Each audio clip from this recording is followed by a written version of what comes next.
పరిస్థితి చూసి మీరు కూడా దీనికి సంబంధించి ఏదైనా హెల్ప్ చేయాలనే ఉద్దేశంతో మీరు చూస్తున్నటువంటి పరిస్థితులు. సో ఏంటి సార్ ఆయన కండిషన్ ఏంటి సార్, ఎట్లా ఉంది? అంటే ఈ కేసు నాకు ఒక 1 వీక్ ముందు ఒక వేరే డాక్టర్ నాకు పంపించారు యాక్చువల్గా అండి. ఉమ్, ఈ అబ్బాయికి ఒక రకమైనటువంటి బ్లడ్ క్యాన్సర్ ఉన్నది, ఆల్రెడీ కిద్వాయి హాస్పిటల్లో ట్రీట్మెంట్ జరిగినట్టుగా బెంగళూరులో చెప్పారు.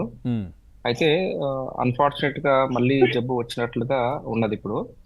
సో ఇలాంటి సిచ్యువేషన్స్ లో మనకు ఉన్నటువంటి ఒకే ఒక ఆప్షన్ ఏంటి అంటే, మళ్ళీ మనం కీమోథెరపీ ఇచ్చేసిన తర్వాత ఆ కీమోథెరపీని తగ్గుముఖం పట్టించాలి ఫస్ట్. అంటే ఇప్పుడు ఉన్నటువంటి జబ్బు ఏదైతే ఉన్న జబ్బును మళ్ళీ తగ్గుముఖం పట్టించేసి తర్వాత బోన్ మ్యారో ట్రాన్స్ప్లాంట్ అంటే ఎముక మచ్చ మార్పిడి చేసినప్పుడు మాత్రమే క్యూర్ అయ్యే అవకాశం ఉంటుంది ఈ జబ్బుకి. ఉమ్. సార్ ఏంటి సార్ అంటే చాలా మందికి తెలియని విషయం అంటే ఇప్పుడు ఈ బోన్ మ్యారోకి సంబంధించి కూడా ఎందుకు వస్తుంది అంటే వంశపారంపర్యంగా ఏమైనా ఉంటుందా, లేదంటే తనకు గతంలో యాక్సిడెంట్ జరిగిందన్నారు, ఆ తర్వాత కొన్ని సమస్యలు వచ్చాయన్నారు, ఏంటి ఎందుకు ఇది వచ్చే అవకాశాలు ఎందుకు దేని వల్ల ఉంటుందంటారు? స్పెసిఫిక్ గా ఒక పేషెంట్ కు ఎందుకు ఈ క్యాన్సర్ వస్తుంది ఇది ఈ చాలా మంది పిల్లలకు ఇది one of the common malignancy పిల్లల్లో. ఇది మ్మ్. మేబీ ఒక 100 క్యాన్సర్స్ పిల్లల్లో చూస్తామంటే దగ్గర దగ్గర 60% బ్లడ్ క్యాన్సర్సే ఉంటాయండి.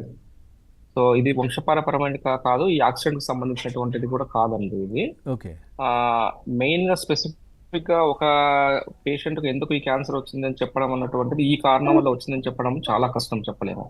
కాకపోతే మనకు రోజు మన జన్యువుల్లో మార్పులు జరుగుతూ ఉంటాయి కాబట్టి మనకు రిపేరింగ్ సిస్టమ్ కనుక మనకు ప్రాపర్ గా పని చేయనప్పుడు ఆ కణం ఏదైతే మార్పిడి జరిగినదో అది క్యాన్సర్ కణంలాగా మారే అవకాశం ఉంటుంది అనమాట. సో అలా జరుగుతుంది. ఎందుకు ఈ పర్టికులర్ ఈ చైల్డ్కి ఎందుకు వచ్చింది అనేటువంటి చెప్పడము ఎటువంటి ఆధారాలు దొరకడం కష్టం అండి. అంటే డాక్టర్ గారు ముందే గుర్తించే అవకాశం ఉంటుందంటారా? సిమ్టమ్స్ ఎలా ఉంటాయి ఈ బోన్ క్యాన్సర్కి సంబంధించి, ఇదేదైతే బ్లడ్ క్యాన్సర్ అంటున్నారో దీనికి సంబంధించి వచ్చే ఎట్లా ఉంటుంది, ఎట్లా గుర్తుపట్టే ఛాన్సెస్ ఉంటాయా? లేదంటే దీనికి ఇంకా అంతిమంగా ఏదైతే ఇప్పుడు అనుకుంటున్నారో ఆ బాబు కావచ్చు, వాళ్ళ మదర్ కావచ్చు, ఇవన్నీ అదే అంటే అట్లాంటిదేనా సిచ్యువేషన్, ఇంకా బయటపడే ఛాన్సెస్ ఎంతవరకు ఉంటాయి, ఎట్లా ఉంటుంది? అంటే బ్లడ్ క్యాన్సర్స్ అనేటువంటి చాలా తక్కువ టైం ఉంటుంది. ఫర్ ఎగ్జాంపుల్ మీకు తీసుకున్నట్లయితే క్యాన్సర్స్ లో ఇప్పుడు బ్రెస్ట్ క్యాన్సర్ అనుకోండి, స్క్రీనింగ్ మొడాలిటీ ఉంది. అలాగే ప్రోస్టేట్ క్యాన్సర్స్ కి ట్రీట్మెంట్ అంటే స్క్రీనింగ్ మొడాలిటీ ఉంది. కానీ బ్లడ్ క్యాన్సర్స్ లో స్క్రీనింగ్ మొడాలిటీ ఎందుకు ఉండదు అంటే, బ్లడ్ క్యాన్సర్ అంటే చాలా అగ్రెసివ్ క్యాన్సర్స్, అంటే చాలా ఫాస్ట్ గా పెరిగేటటువంటి క్యాన్సర్స్. మనకు క్యాన్సర్ బాడీలో తయారైనప్పటి నుంచి సిమ్టమ్స్ వచ్చే వరకు మాక్సిమం వస్తే 1 month కానీ 2 months ఉంటుంది. అందువల్ల ఇలాంటి స్క్రీనింగ్ అనేటటువంటిది మనకు యూజువల్ గా ఉండదండి. యూజువల్ గా జబ్బు చేసి వస్తుంది. కామన్ గా వచ్చేటటువంటి లేదంటే మనకు బాడీ పైన మచ్చలు, ఎర్రటి మచ్చలు ఎందుకు వస్తాయంటే, ఎప్పుడైతే ఎముక మధ్యలో బేసిక్ మనకు 3 రకాలైన కణాలు ఉంటాయండి.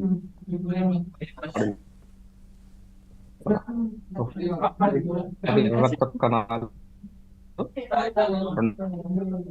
మూడవది ప్లేట్లెట్ కణాలు. ఈ తెల్ల రక్తం అయితే ఉన్నాయి అవి చాలా పెరిగిపోతాయి, ఉండవలసిన దానికంటే ఎక్కువ పెరిగిపోతాయి. అందువల్ల ఆ బోన్ మ్యారోలో ఎముక మధ్యలో స్పేస్ ఉంటుంది అనమాట మిగతా కణాలు తయారయ్యేదానికి కొరకు. అందువల్ల ఈ ఈ ఎర్ర రక్త కణాలు తర్వాత ప్లేట్లెట్ కణాలు బాగా తగ్గిపోతాయి. సో ఎప్పుడైతే ఈ తెల్ల రక్త కణాలు బాగా పెరిగిపోవడం వల్ల ఇవి ఇమ్యూనిటీకి సంబంధించిన కణాలు.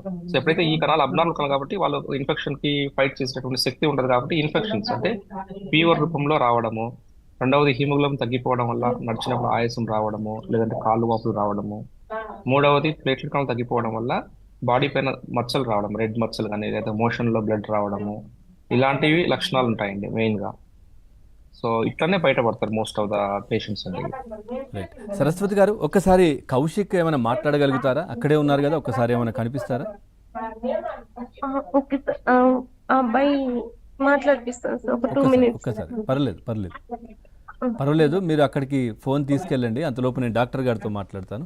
డాక్టర్ గారు అంటే ఓకే సార్. డాక్టర్ గారు చాలా మంది కూడా ముందుకు వస్తూ ఉన్నారు. సో దీనికి పరిష్కారం ఏంటి మీకు తెలిసే ఉంటుంది. అంటే ఇండియాలో ఫస్ట్ నంబర్ 1 అంటే మొదటగా ఈ బోన్ మ్యారో డొనేట్ చేసింది సల్మాన్ ఖాన్. ఒక చిన్న పాపకు డొనేట్ చేశారు ఆయన. సో అప్పటి నుంచి కూడా ప్రచారం చేస్తున్నారు. ఎందుకు అవగాహన రావట్లేదంటారు ప్రజల్లో కూడా దీనికి సంబంధించి? అంటే ఈ బోన్ మ్యారోకి సంబంధించి ఏమైనా డొనేట్ చేస్తే ఎక్కువగా ఇబ్బందులు ఏమైనా ఉంటాయా ఏంటి, అసలు దానికి సంబంధించి ఏం చెప్తారు? అంటే అండి ఇప్పుడు మనకు అందరు తెలిసినటువంటిది ఫస్ట్ మనకు స్టెమ్ సెల్ బ్యాంకింగ్ సిస్టమ్ అనేటటువంటిది చూస్తే